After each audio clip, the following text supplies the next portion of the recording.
Elena Vidal muttered the words under her breath.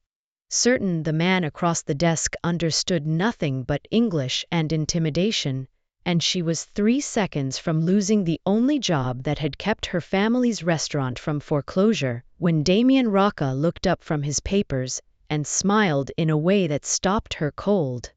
That was the night she learned the most dangerous man in Miami had spent 2 years in Sevilla before he ever picked up a gun, and that every word she thought she'd said safely under her breath, he had heard perfectly.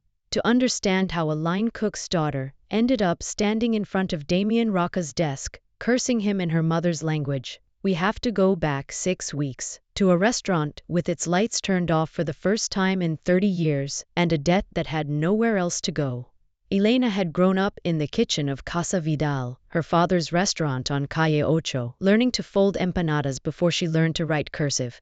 The restaurant had survived 2 hurricanes, a recession, and a health inspector who'd had it out for her father for reasons nobody ever fully understood, and Elena had grown up believing, the way children believe the things they're raised inside of, that Casa Vidal would simply always be there, the way the ocean was always there, a fact of the world rather than a fragile thing that required constant defending. She had a system, the way anyone with a family business learns to have a system. Suppliers paid first, staff paid second, herself paid last, if there was anything left at all. When her father's heart gave out 8 months ago, collapsing behind the same stove he'd stood at for 3 decades, the system had inherited her, along with the restaurant, and the system had started failing almost immediately, because grief does not care about spreadsheets, and neither does a health inspector with a grudge. Her mother had died when Elena was 19, cancer, quick and merciless, and her father had never remarried, had instead poured every ounce of what might have gone toward a second marriage into the restaurant and into Elena, teaching her every recipe by feel rather than measurement,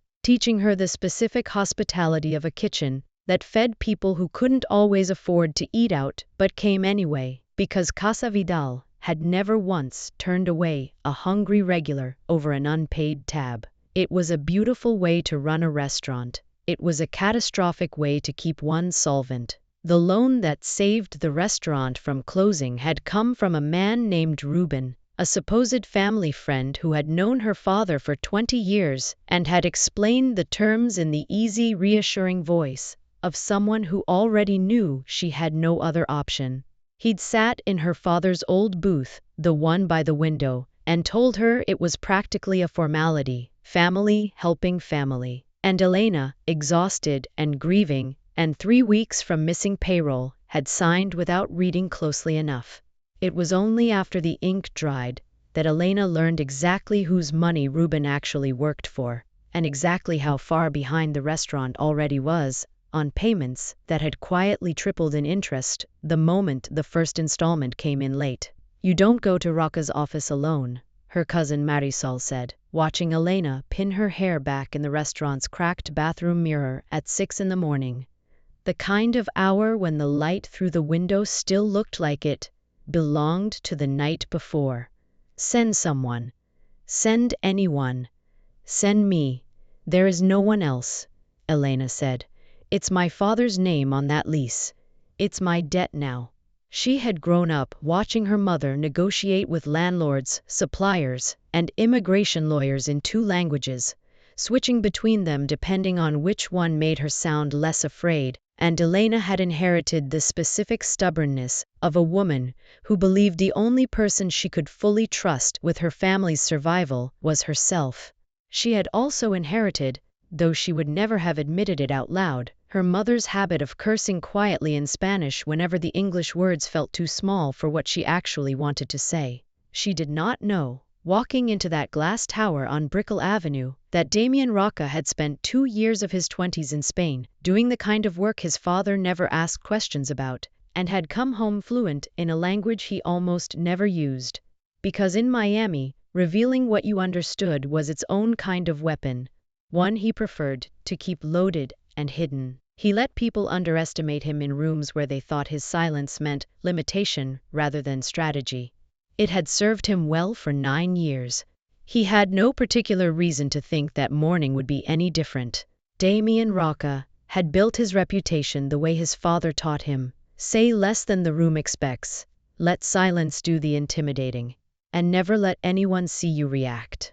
He had inherited the Miami territory 9 years ago, a network of ports, warehouses and loans that operated in the specific gray space between legitimate business and something considerably darker.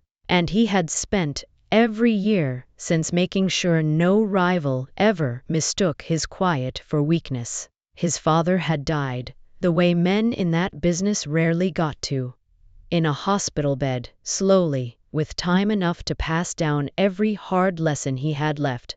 And the hardest of them had been this: control the room by giving it nothing to read.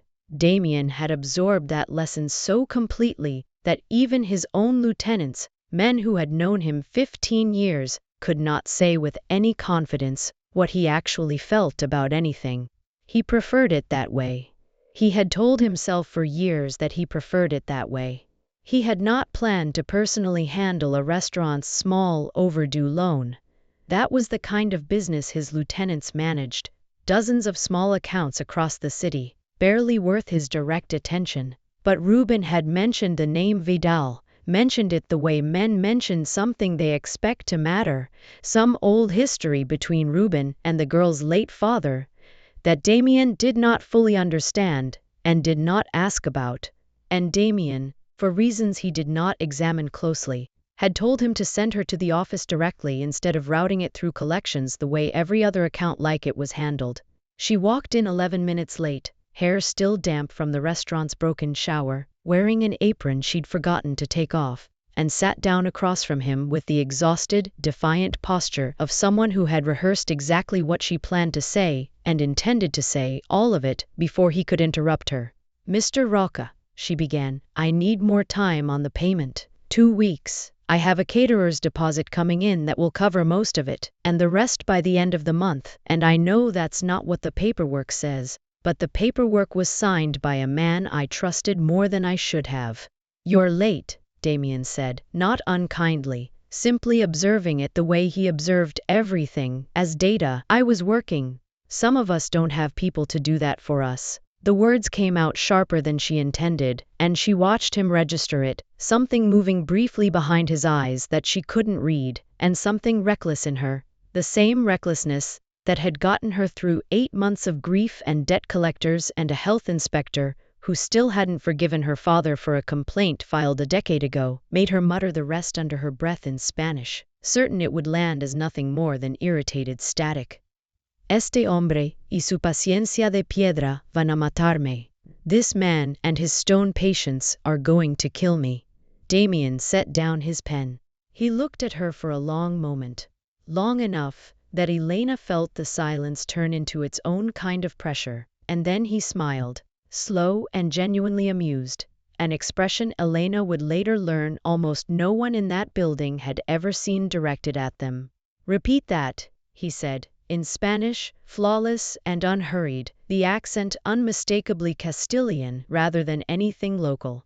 "This time, look at me." Elena felt the blood leave her face. "You speak Spanish, I speak Spanish," Damien agreed, switching back to English, watching her recalibrate in real time, watching the exact moment she started reassembling everything she'd assumed about him. "You have 2 weeks, not because of the caterer's deposit, because you walked in here angry instead of afraid, and I find that considerably more useful to know about a person than whether they can make a payment on time." "I don't need you to find me useful," Elena said. "I need you to leave my restaurant alone." "Those aren't mutually exclusive," Damien said, and there was something almost like humor in it, dry and unfamiliar even to himself. 2 weeks, Miss Vidal. Don't be late again. I won't always be the one reading the file." If Elena had simply gotten her extension and left, this would have been a short story about a debt quietly forgiven. Instead, what happened over the following weeks changed the terms of everything, not just between Elena and the restaurant's debt, but between two people who had both built their entire lives around never needing anyone. If this story has you hooked already, hit subscribe now, because it only gets more complicated from here. Damien did not extend the loan again after that conversation. Instead, 3 days later, he appeared at Casa Vidal during the slow afternoon lull, alone, without the security most men in his position traveled with, and sat at the counter like any other customer, ordering in Spanish without looking at the menu. "You don't have to keep checking on your investment," Elena said, sliding a plate of croquetas in front of him without being asked, the specific hospitality reflex she couldn't turn off even for a man she didn't trust. "I'm not checking on the investment," Damien said. "I wanted to know if the food was as good as the anger." He tasted one, chewed slowly, the way a man does when he's actually paying attention rather than performing politeness. "It is. That's not an answer. It's the only one I've got today," Damien said, and something in the plainness of it, the absence of the smooth deflection she'd expected from a man like him, caught her off guard more than a compliment would have. It became, against every instinct either of them had, a pattern. Damien stopped sending Ruben to collect payments and started coming himself, always briefly, always with some thin, professional excuse that neither of them believed anymore. He asked about the restaurant's history, about her father, about the specific recipes that had survived 3 generations, and a hurricane that had nearly taken the building with it in 1992. He spoke to her in Spanish more often now, not to charm her, she realized, but because it was clearly the language he relaxed into, the one his public reputation never allowed him to use, the one that belonged to some earlier, less guarded version of himself he'd left behind in Sevilla and never quite managed to bring home. "Why Spain?" Elena asked one evening, after closing, the two of them sitting at a corner table while she counted the register, the restaurant's neon sign the only light left on outside. "My father wanted me to understand a part of the business he never touched personally," Damien said. "I stayed longer than I needed to. 2 years turned into something closer to 3 before I let myself come home." He turned his water glass slowly on the table, not quite meeting her eyes. "I think I was avoiding coming home to become him." "Did you become him anyway?" "Some days," Damien admitted, and the honesty of it clearly cost him something to produce. A man unused to the specific vulnerability of an unguarded answer. "I learned the language because I liked who I was when I spoke it. Quieter, less watched. Nobody in Sevilla knew my last name, or what it was supposed to mean." "You're not quiet with me." "No," Damien agreed. "I'm not." Weeks passed this way, an unlikely rhythm settling in that neither of them named out loud. Damien learned that Elena hummed old boleros under her breath while she worked the line, the same songs her mother used to sing, and that she flinched, almost imperceptibly, whenever anyone mentioned her father's death too casually. Elena learned that Damien carried an old, water-stained paperback of Lorca's poetry in his jacket, a habit from Sevilla he'd never broken, and that he read a few lines of it most nights before sleep, the only ritual in his life that had nothing to do with business. She learned, too, that beneath the composed, controlled surface he presented to the rest of Miami, there was a loneliness in him that mirrored her own. 2 people who had each built entire adult lives around the belief that needing anyone was a liability they could not afford. Ruben had not forgiven the restaurant's debt in his own ledger, even after Damien personally reduced the interest and extended the terms, because Ruben had plans of his own. A slow, careful skim off the top of loans across a dozen small businesses that depended on nobody looking closely enough to notice the discrepancy. He had been running the scheme for over a year, small enough to stay beneath Damien's attention, careful enough to survive 2 prior audits. Elena's restaurant, and Elena's increasing closeness to Damien, had become an unwelcome complication, a set of eyes that might eventually see what the ledgers were hiding, especially now that Damien himself was personally involved in an account he would normally never have looked at twice. Ruben's solution was old and cowardly. If he could not control Elena directly, he would make her disappear from Damien's attention entirely, by making her disappear from her own life first. He began quietly rerouting the restaurant's supplier contracts through a shell distributor he controlled, calling in false health code violations through a contact at the city, doing the specific bureaucratic damage a man with the right connections could do without ever raising his voice or leaving fingerprints anywhere close to himself. Elena noticed the pattern before she understood the cause, canceled deliveries with no explanation, A surprise inspection that found violations that hadn't existed the week before. A sudden and inexplicable insurance cancellation that arrived by mail with no warning call. She called her supplier of 11 years, a man who had known her father, and he apologized, awkward and evasive, and told her the account had been reassigned, a phrase that meant nothing and everything at once. She went to Damien not for help, but simply to tell him she couldn't keep meeting him, that something was quietly strangling her restaurant, and she needed to focus everything she had on saving it, that she didn't have room in her life right now for whatever this was becoming between them. Damien went still, in a way Elena had learned meant something dangerous was surfacing beneath the calm.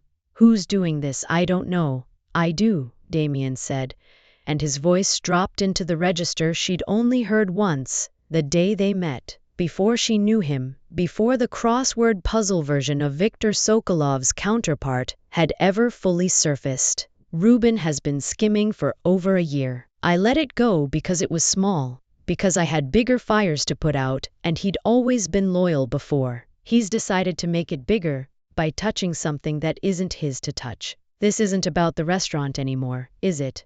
Elena said quietly, watching something harden across his face that she hadn't seen before, not even the day she'd cursed at him. "No," Damien said, "it's about you.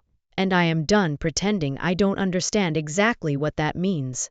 The threat escalated faster than either of them expected. 2 nights later, a man Elena didn't recognize came into the restaurant during the dinner rush, sat at the bar, ordered nothing, and simply watched her work for 40 minutes before leaving without a word. The specific patient stillness of professional surveillance that made the back of her neck go cold. Marisol, working the register, noticed him too, and called Elena into the kitchen, her voice low and urgent. "That man wasn't here to eat," Marisol said. "He was here to be seen watching you. That's a message, Elena, and you need to tell Damien tonight." Elena called Damien from the restaurant's back office, her hands unsteady in a way she hated, and told him about the man at the bar, and heard, for the first time, real fear in Damien's voice, unhidden and immediate. "Don't leave the restaurant alone tonight," Damien said. "I'm sending 2 men, not Ruben's men, mine. I don't want a war over a restaurant," Elena said. "This stopped being about the restaurant 3 days ago," Damien said. "This is Ruben trying to remind me he can still reach the people close to me, the same way he spent a year quietly reaching into accounts I wasn't watching closely enough. He is testing how much I'll tolerate before I do something about it. I am done tolerating it." That night, Damien's security team traced the surveillance back to a man on Ruben's personal payroll, off the books, paid in cash specifically so it would never appear on any ledger Damien might eventually audit. It confirmed what Damien had already suspected. Ruben wasn't simply skimming money anymore. He was building leverage, carefully, patiently, the exact same instinct that had made him useful to Damien's father years ago, now turned quietly against his son. Damien did not send men with guns to Ruben's door. He sent his own forensic accountant, quietly, into records Ruben had assumed were buried deep enough to survive scrutiny. 14 months of falsified invoices, skimmed interest, and diverted supplier payments across a dozen small accounts, Casa Vidal among them. It took 3 days to compile. Damien read every page himself. The confrontation happened in Damien's own office. Late at night, Ruben summoned under the pretense of a routine ledger review, the same office where Elena had cursed at him under her breath 6 weeks earlier. Elena was there too, seated quietly to the side at Damien's specific, deliberate invitation, because he had told her plainly that she deserved to watch the man who'd tried to frighten her answer for it. Damien slid a folder across the desk, the same gesture, Elena would later learn, he used whenever the conversation had moved past negotiation. "Every falsified inspection, every cancelled contract, every dollar you've skimmed for 14 months, traced and documented," Damien said, his voice level and absolutely without mercy. "You touched something that has nothing to do with business, and you did it clumsily enough that I noticed within a week of you deciding to escalate." Ruben's composure cracked for the first time, his eyes flicking toward Elena and back. She's a line cook's daughter, Damien.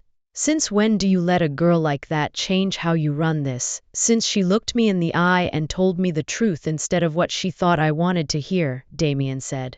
Something you stopped doing 14 months ago. He leaned forward slightly. You have until morning to be gone from this city. Not fired, gone. If Casa Vidal has so much as a late delivery after tonight, if anyone connected to that restaurant so much as gets a parking ticket that smells like you, this folder goes to people considerably less forgiving than me. Ruben looked at the folder, then at Damien, then, finally, at Elena, and whatever calculation he was running behind his eyes seemed to arrive at its answer. He left the office without another word. He left Miami before sunrise. The restaurant's contracts were quietly restored within the week. The supplier calling personally to apologize. No explanation offered, none needed. 2 months later, Casa Vidal's lights were back on every night. The dining room full in a way it hadn't been since Elena's father was alive to see it. The old regulars returning one by one, as word spread that the restaurant was, somehow, thriving again. Damien came in most evenings now, no longer pretending it was business, sitting at the same corner table, speaking Spanish easily. The specific quiet version of himself he'd told her he liked best. The version he'd left in Sevilla and finally started bringing home.